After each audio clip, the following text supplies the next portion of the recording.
चलिए बच्चों, तो कल हमने टिश्यू कल्चर को स्टार्ट किया था, जिसमें हमने सेलुलर टोटिपोटेंसी भी किया था, जिसका आपके सिलेबस में अलग से टॉपिक है। उसके बाद हमने किया था स्टेप्स, जो कि हमारा टेक्निक्स है। तो बच्चों, अगर पेपर में टेक्निक्स करके आए तो आप कंफ्यूज मत हो जाना, स्टेप और टेक्निक्स सेम है, क्योंकि इसी टेक्निक्स के अंदर ये स्टेप्स आते हैं। ओके बच्चों, तो कल टाइम कम होने की वजह से हम इसको कंप्लीट नहीं कर पाए, तो आज हम इसको कंटिन्यू करते हैं। ओके, तो सबसे पहला स्टेप हमने पढ़ा था, मैं यहाँ पे एक बार फिर से लिख लेती हूँ। सिलेक्शन ऑफ मदर प्लांट या एक्स प्लांट। सेकंड हमने पढ़ा था सरफेस स्टेरिलाइजेशन। थर्ड हम इनोकुलेशन करने जा रहे थे कल। ओके बच्चों, इनोकुलेशन क्या होता है? Inoculation is the transfer of explant to the culture medium. इसको हम क्या कहेंगे? इनोकुलेशन। तो सबसे पहले एक बार मैं फिर से रिपीट कर लेती हूँ। तो सबसे पहले हमने मदर प्लांट, एक हेल्दी मेच्योर प्लांट को हमने सिलेक्ट की, उसको हमने वहां से हमने एक छोटा सा पार्ट लिया। फॉर एग्जांपल हमने लीफ से ही छोटा पार्ट लिया, तो उसको हम कहेंगे एक्स प्लांट। तो उस एक्स प्लांट को हमने सरफेस स्टेरिलाइज की, क्योंकि उसके सरफेस पे बहुत सारे माइक्रोब्स हो सकते हैं। तो उसको उन माइक्रोब्स को किल करने के लिए हमने कुछ केमिकल ट्रीटमेंट की, उसके बाद वॉशिंग की, फिर फाइनली जाके हमें जो टिश्यू मिला वो आइसोलेटेड फॉर्म में हमें मिला, मतलब उसी आइसोलेटेड टिश्यू को ही हमने स्टेरिलाइज करना है। तो फाइनली हमने इसको ट्रांसफर करना है कल्चर मीडियम में, तो उसी को हम क्या कहेंगे? इनोकुलेशन। अब हम इसमें देखेंगे कि मीडियम कैसे बनते हैं। मीडियम में तो ट्रांसफर तो हमने कर लिया, अब मीडियम होता क्या है और कैसे बनते हैं, राइट बच्चों?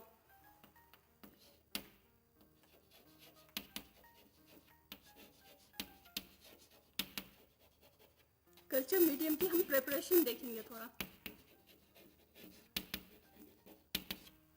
तो इसमें सबसे पहले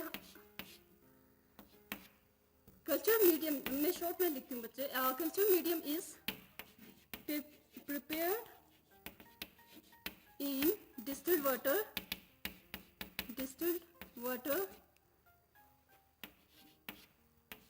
which is supplemented by various nutrient like macro nutrient, phosphorus, nitrogen, calcium etcetera. ये है हमारा मैक्रोन्यूट्रिएंट जो कि हमने इसमें ऐड करने हैं। उसके बाद हम करेंगे कुछ माइक्रोन्यूट्रिएंट्स भी। Micronutrients, calcium, zinc and manganese. इसी तरह हम ऑर्गेनिक न्यूट्रिएंट्स भी इसमें ऐड करेंगे।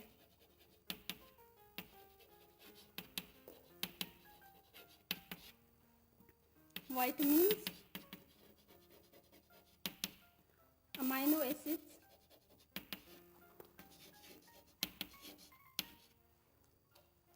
and कुछ carbohydrates,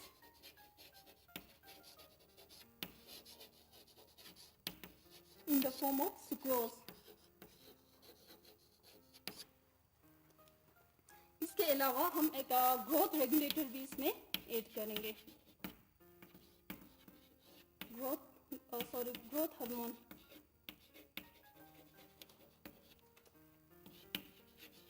like auxin, gibberellin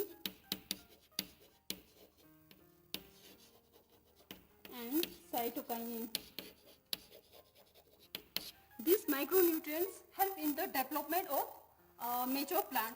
So सबसे पहले हमने किया, एक डिस्टिल वाटर लिया जिसमें हमने प्रिपरेशन करना है कल्चर मीडियम की। उसमें हमने सप्लीमेंट किया कुछ माइक्रोन्यूट्रिएंट्स और कुछ ग्रोथ रेगुलेटर्स भी हमने इसमें डाली।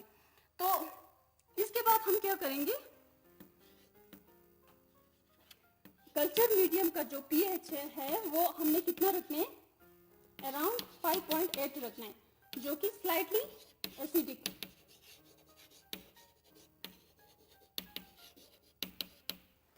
अब जो हमारा सॉल्यूशन ऑलमोस्ट कंप्लीट हुआ है, इसके बाद हम क्या करेंगे, इस सॉल्यूशन को हम पोर करेंगे। फॉर एग्जांपल मैं इधर लिख लेती हूँ। अच्छा, इसको अब प्रिपेयर जो कल्चर मीडियम को हम पोर करेंगे, पोरिंग। अच्छा, एक स्टेप हम इसमें भूल गए, पोर करने से पहले हम इसको क्या करेंगे, हम इसको स्टेरिलाइज करेंगे।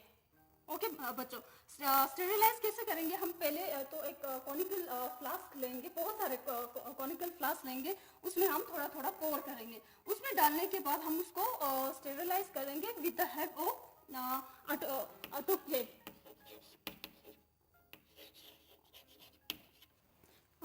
ऑटोक्लेव एक ऐसा इंस्ट्रूमेंट है जो कि एक प्रेशर कुकर की तरह होता है, और उसका टेम्परेचर सेट होता है, सेट रखते हैं 120 डिग्री सेल्सियस, एंड स्टेरिलाइज करते हैं 20 मिनट्स तक हम इसको स्टेरिलाइज करते हैं। राइट बच्चों, तो ये जो सारा प्रोसेस चल रहा है, ये कहाँ चल रहा है, लेबोरेटरी के अंदर जाके चल रहा है। ओके बच्चों, जो एक्सप्लांट लिया है वो तो हमने बाहर से ही लेना है, उसके बाद जो ये जो सारा प्रोसेस चल रहा है ये लेबोरेटरी के अंदर चल रहा है।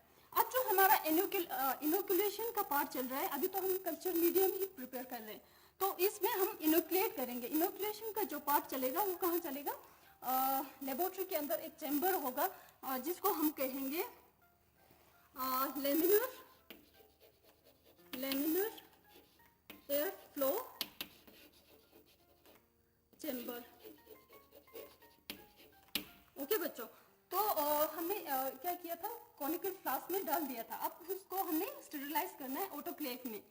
अराउंड 20 मिनट्स तक हमने स्टेरिलाइज करना है। फिर उसको स्टेरिलाइज करने के बाद हम छोटे छोटे टेस्ट ट्यूब लेंगे। फॉर एग्जांपल मान लीजिए ये टेस्ट ट्यूब है, छोटे छोटे हमने बहुत सारे टेस्ट ट्यूब्स लेने हैं और उसमें पोर कर देना है। पोर करने के बाद हम उसको थोड़ा टिल्ट पोजीशन में रखना है, थोड़ा बिल्कुल सीधा हमने नहीं रखना है, उसको थोड़ा टिल्ट रखना है, सो दैट वो अच्छे से सॉलिडिफाई हो। तो इसमें सॉलिडिफाई होने के लिए हम एक एजेंट यूज करेंगे, जिसको हम कहेंगे अगर अगर क्या है, करता है इस पूरे हमारे कल्चर मीडियम को सॉलिडिफाई करने में हेल्प करेंगे। तो 0.8% हम इसमें अगर भी ऐड करेंगे। तो उसके बाद हमने कल्चर मीडियम में डाल दिया। ओके बच्चों, ये प्रोसेस इसी के साथ ही है। तो हमने टेस्ट ट्यूब में डाल दिया। अब डालने के बाद हम इमीडिएटली उसको हम क्या करेंगे, एक कॉटन प्लाग के साथ उसको कवर कर देंगे। अगर हम कॉटन प्लाग के साथ उसको कवर नहीं करते तो एनवायरमेंट में बहुत सारे माइक्रोब्स होते हैं, तो कंटामिनेशन होने की बहुत चांसेस होते हैं। राइट, तो अब हमारा कल्चर मीडियम बन गया। तो मैंने कहा थोड़ा टिल्ट रखना है, थोड़ा, तो इस तरह का बन जाता है। अगर हम ऐसे रखें तो सॉलिडिफाई होने के बाद इस तरह का कल्चर मीडियम, ये जो हमारा है ये कल्चर मीडियम है। राइट, अब हमने इसको इनिकुलेट कर दिया, ये हमारा क्या है, एक्सप्लांट को हमने ट्रांसफर कर दिया इसके अंदर। राइट, उसके बाद क्या होगा बच्चों, इसके बाद हमारा नेक्स्ट स्टेप होगा कैलस इंडक्शन। तो बच्चों हमारा फोर्थ स्टेप है induction of callus. Induction of callus. अब सबसे पहले हम देखेंगे कैलस होता क्या है। It is a mass of an unorganized or you can say undifferentiated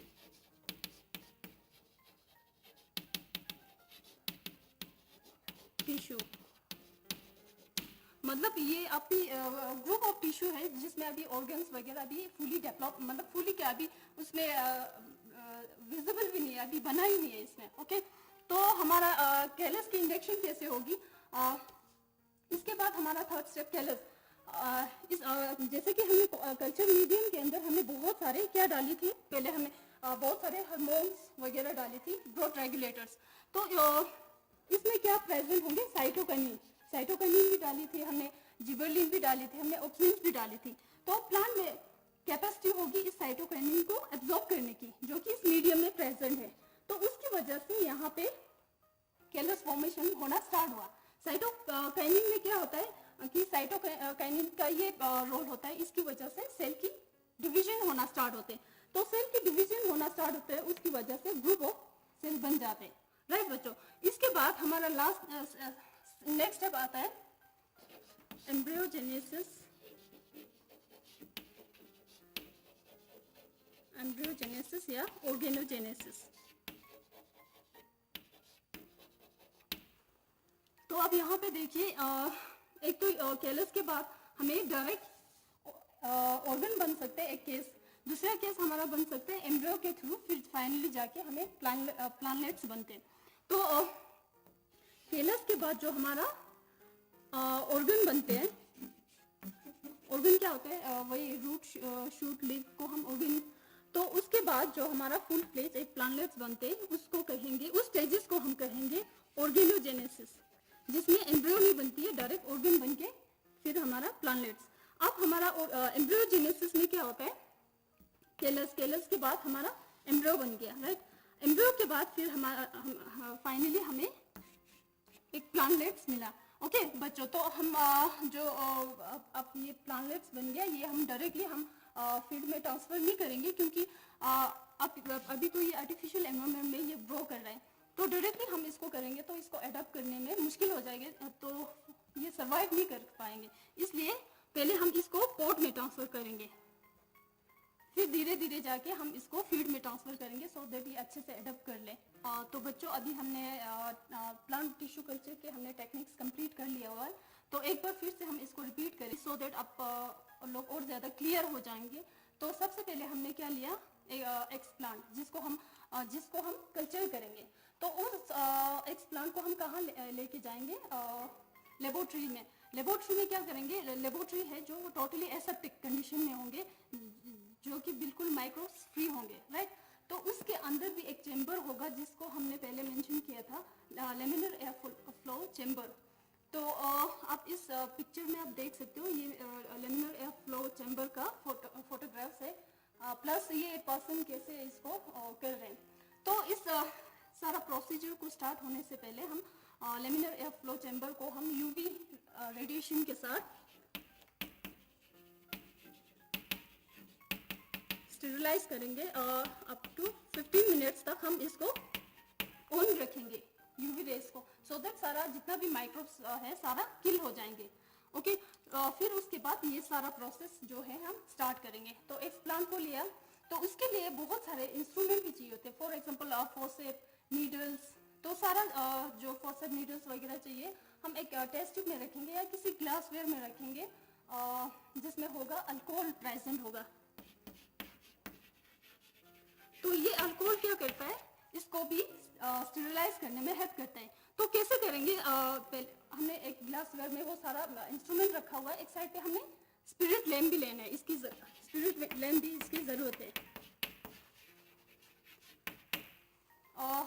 तो ये सारा प्रोसेस स्टार्ट करने से पहले हम क्या करेंगे, अपने हाथ को अच्छे से अल्कोहल के साथ हम स्वैप करेंगे, प्लस हम जितना भी चैम्बर है, चैम्बर के आगे पीछे भी सारा स्वैप करेंगे।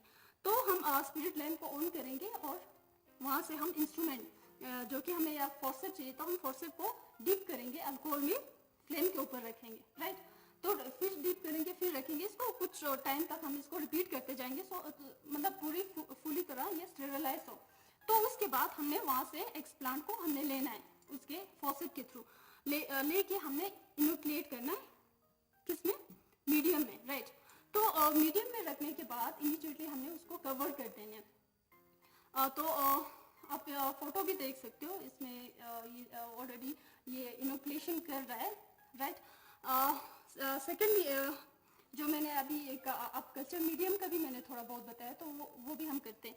तो कल्चर मीडियम में हमने सारा जो जितना भी मटेरियल चाहिए, जितना भी माइक्रो वो हमने सारा ले लिया, उसको हमने डिस्टिल वाटर में मिक्स करा।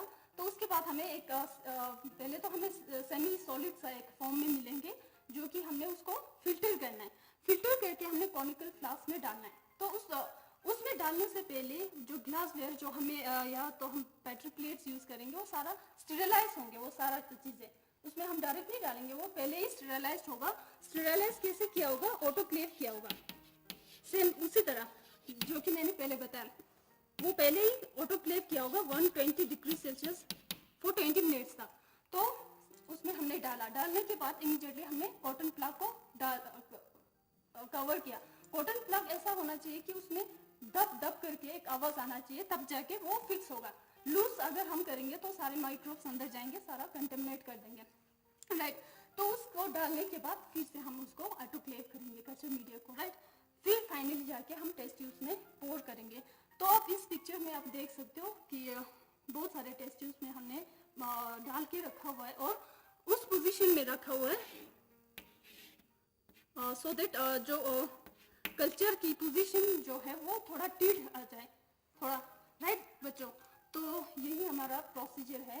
तो बच्चों हमारा ये टेक्निक्स खत्म हो चुके हैं। अब हम नेक्स्ट करेंगे application of tissue culture.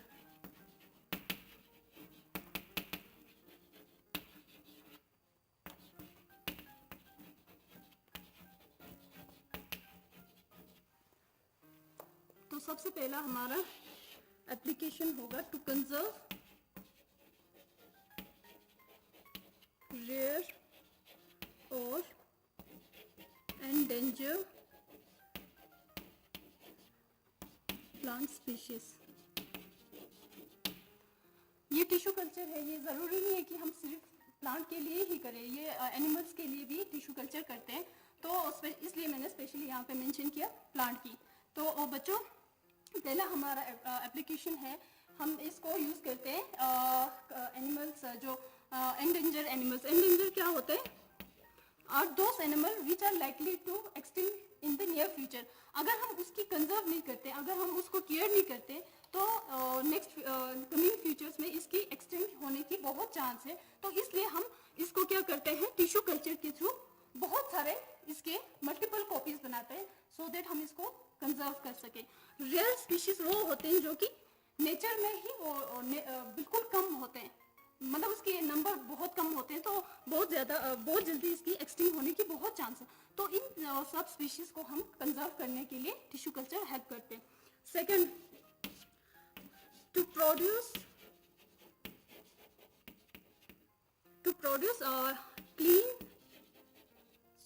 clean disease free plant from pathogen infected stocks। For example इसमें हम बनाने की एग्जाम्पल लेते हैं, शुगर कैन एंड एक्सेट्रा। तो ये सेकंड हमारा एप्लीकेशन आता है। ये क्या होता है, ये एक डिजीज प्लांट को, इन्फेक्टेड प्लांट को, जो कि फॉर एग्जांपल ये हमारा प्लांट है, हमने बनाना का एग्जांपल लिया, तो हम एक बनाना का एग्जांपल फॉर एग्जांपल हम ये ऐसे रैंडम ड्रॉ करते हैं। मान लीजिए ये बनाना का एक वायरस इन्फेक्टेड प्लांट है, वायरस इन्फेक्टेड बनाना प्लांट। तो क्या करेंगे, हम यहाँ से इसकी मेरिस्टेम को लेंगे। हम इसकी मेरिस्टेम को क्यों लिया? ओके, मेरिस्टेम,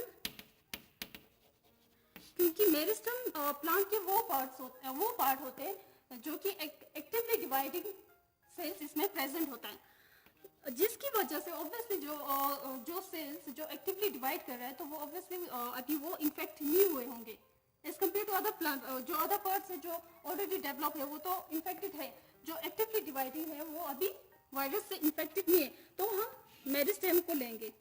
मेरिस्टेम को हमने कल्चर करना है, जिसकी वजह से एक वायरस फ्री प्लांट हम डेवलप कर सकते हैं, राइट। अब हमने क्या कहा, इसमें मेरिस्टेम कल्चर करते हुए हमने एक डिजीज इन्फेक्टेड प्लांट को हमने कल्चर करके एक दिस इज फ्री प्लांट बना दिया, जो कि एक मल्टीपल नंबर्स में हमने बना दिया। अदरवाइज हम इसको कल्चर नहीं कर पाते तो हो सकता है ये भी एक्सटिंक्ट हो जाए, राइट। सेकेंडली थर्ड हमारा एप्लीकेशन है to cross distantly related plant species by fusion of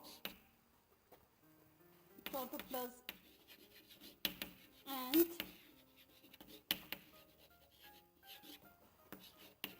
regeneration of novel hybrids।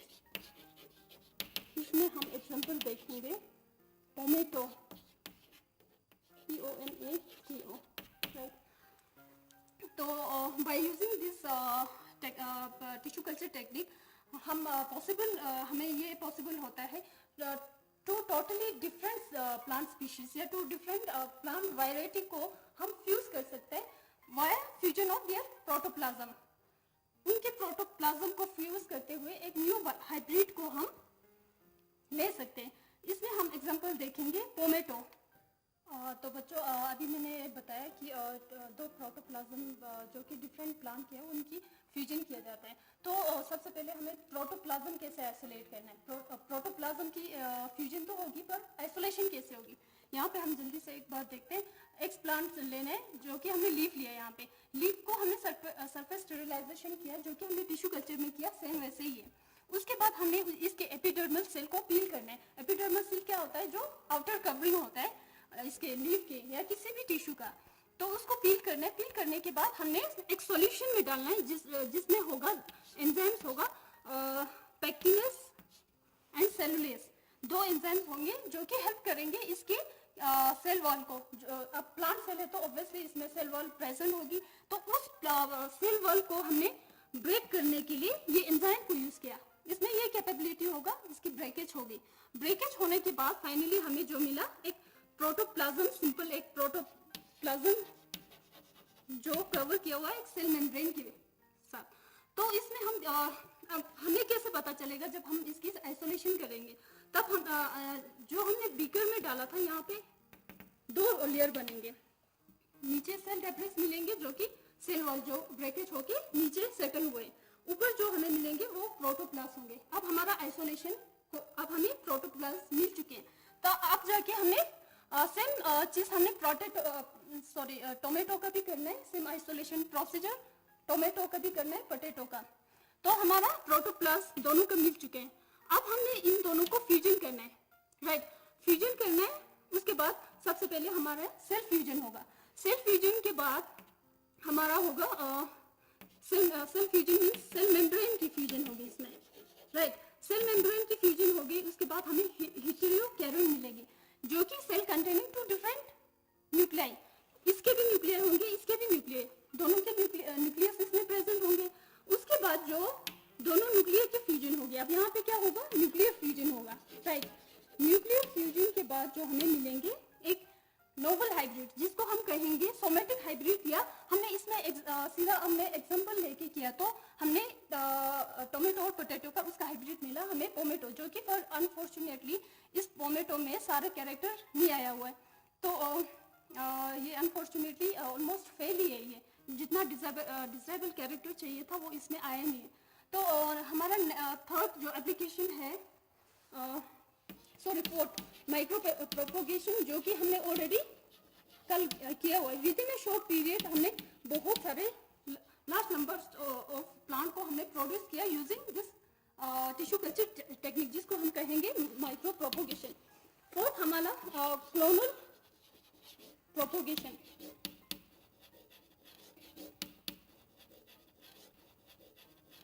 तो क्लोनल प्रोपोगेशन में क्या हुआ कि हमने बहुत सारे प्लांट को प्रोड्यूस किया जो कि जेनेटिकली आइडेंटिकल होगा पेरेंट प्लांट से।